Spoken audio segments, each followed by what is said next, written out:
sama dengan kepala pejamkan mata saja. Sungguh kami bangga memiliki Allah yang hidup. Kami bersyukur kepada Engkau. Kami merasakan kebaikan Engkau yang Kau berikan hidup kami. Kami akan bagaikan umat Israel berada di Goshen. Tulah demi tulah datang, tapi umat Israel berpihak. Dan kami merasakan kami ada sebagaimana dalam pemeliharaan Engkau.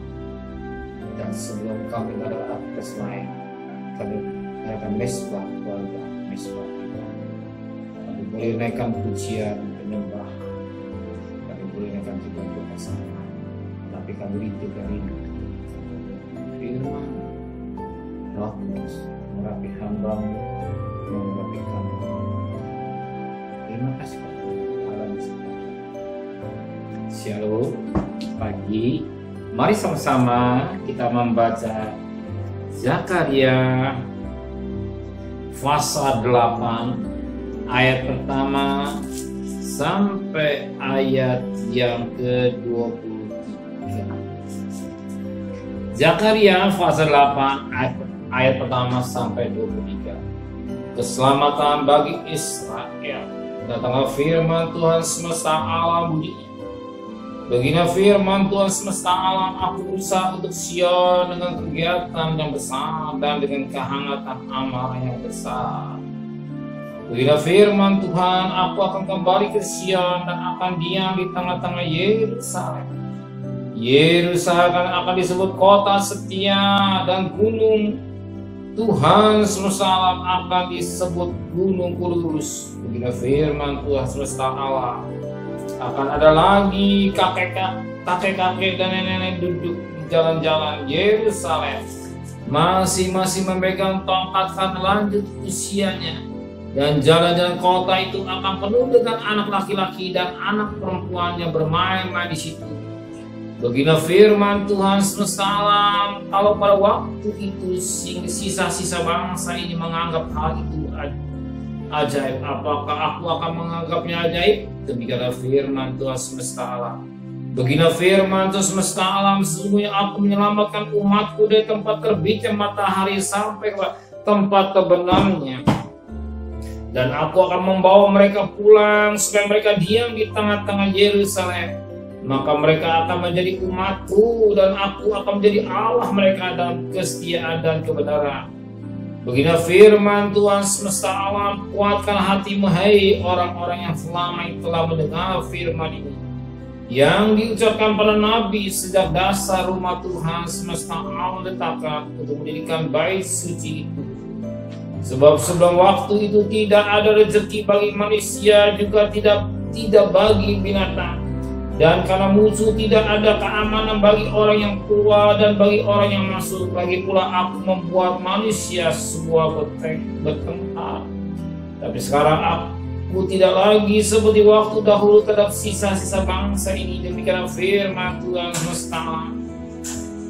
Melainkan aku akan menabur damai sejahtera, maka pohon anggur akan berbuahnya dan tanah akan memberi hasilnya. Dan langit akan memberi air embunnya. Aku akan memberi semuanya kepada sisa bangsa itu sebagai miliknya. Dan kalau dahulu kamu telah menjadi kutuk di antara bangsa-bangsa, hai kaum Yehuda dan kaum Israel, maka sekarang aku akan menyelamatkan kamu sehingga kamu jadi berkat. Janganlah takut, kuatkanlah hatimu.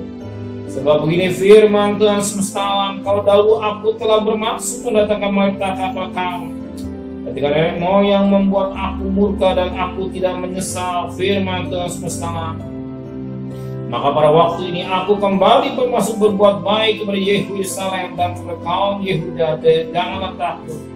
Ya, hal-hal yang harus kamu lakukan, berkatalah benar seorang pada yang lain dan tak laksanakan hukum yang benar yang mendatangkan damai di pintu-pintu gerbangmu. Dalam merancang kejahatan dalam hatimu seorang terhadap yang lain, dan jangan mencintai sumpah palsu, sebab semuanya ku benci. Demikianlah firman Tuhan.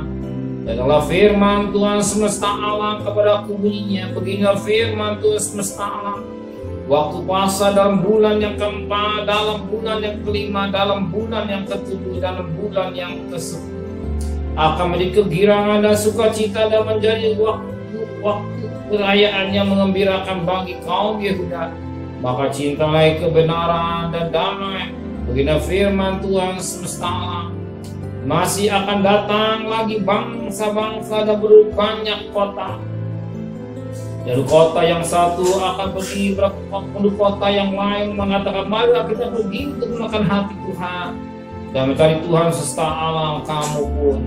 Kami pun akan pergi. Jadi banyak bangsa dan suku-suku bangsa yang kuat akan datang mencari Tuhan semesta alam. Yerusalem dan melunakkan hati Tuhan. Begini firman semesta alam. Pada waktu 10 orang dari berbagai bangsa dan bahasa akan memegang kuat puncak jubah seorang Yahudi dengan berkata, kami mau pergi menyertai kamu, sebab telah kami dengar bahwa Allah menyertaikan. Firman Tuhan yang kita dengar pada pagi hari ini. Oh, Tuhan memulihkan. Oh, Tuhan memperhatikan apa yang terjadi. Sebagaimana pada ayat yang ke-11. Tapi sekarang aku tidak lagi seperti waktu dahulu terhadap bangsa ini. Demikian firman Tuhan. Melainkan aku akan menabur damai sejahtera. Maka pohon anggur akan memberi buahnya dan tanah akan memberi hasilnya dan langit akan memberi air bumi. Aku akan memberi semuanya kepada sisa sebangsa sebagai miliknya.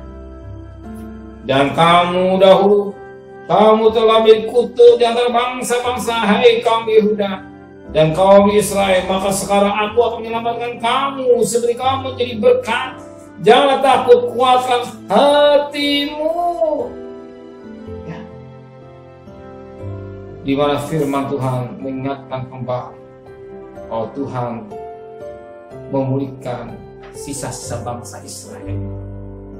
Perhatian Tuhan kembali kepada bangsa Israel. Oh, bangsa Israel kembali bertobat. Apa yang tadi dikatakan pada ayat 12, melainkan Tuhan akan menabur damai sejahtera. Bukan saja damai sejahtera, tetapi pohon anggur akan memberi buahnya, tanah akan memberi hasilnya, dan langit akan memberi air bumi-Nya. Aku akan memberi semuanya kepada sisa bangsa ini sebagai miliknya. Inilah perhatian Tuhan. Bangsa Israel kembali kepada Tuhan. Tuhan sudah pulihkan semuanya kita. Betapa penting kita bertobat dan sungguh. Betapa penting kita bertobat sungguh-sungguh. Kalau kita bertobat sungguh-sungguh, damai sejahtera akan turun dalam rumah tangga kita. Damai sejahtera akan turun dalam hidup kita. Ketika damai sejahtera dalam hidup kita, semua akan indah. Kita akan berpikir yang positif. Kita akan bisa bekerja dengan secara positif, maksimal. Karena pikiran kita jernih, kita hormat. Kalau kita hidup tidak ada damai sejahtera, pikiran kita kalut. Kalau ada damai sejahtera, maka kita teman izinkan Roh Kudus berkarya di kita semua, berkarya dari diri kita semua, supaya kita bisa menikmati janji Tuhan, damai sejahtera melimpah dan berkat-berkat secara jasmani juga akan Tuhan berikan. Kita percaya, kita mikir damai sejahtera dalam tangga kita, segala kebutuhan kita, Dia tahu, Dia akan siap. Sekalipun suasana pandemi, suasana mencekam, tapi Tuhan tetap pelihara saja. Amin. Kalau Dia bikin damai sejahtera, Dia juga akan pelihara apa yang Dia saja. Sudah percaya? Amin. Benar Bapa di surga. Kiranya damai sejahtera melimpah dalam hidup kami. Kami hanya mengharapkan kepada Engkau. Kami hanya berharap kepada Engkau saja. Kekuatan daging kami terbatas. Kami mengadakan kekuatan Roh Kudus yang membimbing berjalan hidup kami. Berikan hikmat-Mu buat kami. Sehingga kami bisa bekerja, berdagang, berjalan dengan baik dan tidak merasa buat kami. Memberikan kami pada besok pagi dan pada sehat. Dengan tidak merasa buat kami. Sekalipun suasana tidak seperti apa yang kami harapkan, tapi Tuhan tidak akan tinggalkan Tuhan. Kami pertaruhkan jiwa kami kepada Engkau. Terima kasih Bapak Yesus. Kami berdoa untuk Bapak Presiden, Wakil Presiden, para Menteri, para Gubernur, para Bupati, para Wali Kota, para camat, para lurah, para RW, para RT, para medis, para lawan, para TNI, para Polri, bahkan mereka-mereka juga di depan Tuhan berkat kesehatan yang beda. Pelihara keluarganya, mereka berjuang-berjuang yang gagal berhasil. Biar kami sebagai warga negara yang baik memperhatikan protokol kesehatan yang baik, dan kami yang belum divaksin mau divaksin, tidak terjadi sesuatu yang luar biasa, hanya belas kasih yang terjadi. Jangan sampai banyak yang meninggal, jangan sampai banyak yang sakit, tapi yang sembuh-sembuh baik. Hanya belas kasihan Tuhan. Kalau mereka ada negara kami, hanya Engkau memberikan belas kasihan Tuhan. Terima kasih Bapa dan kekasih. Terimalah berkat nikmat dari Allah Bapa, cinta kasih sayang dari Tuhan Yesus Kristus, dan berkat Roh Kudus menyertai saudara hari ini sampai Maranatha Tuhan Yesus datang. Yang cinta Dia katakan amin. Tuhan memberkati.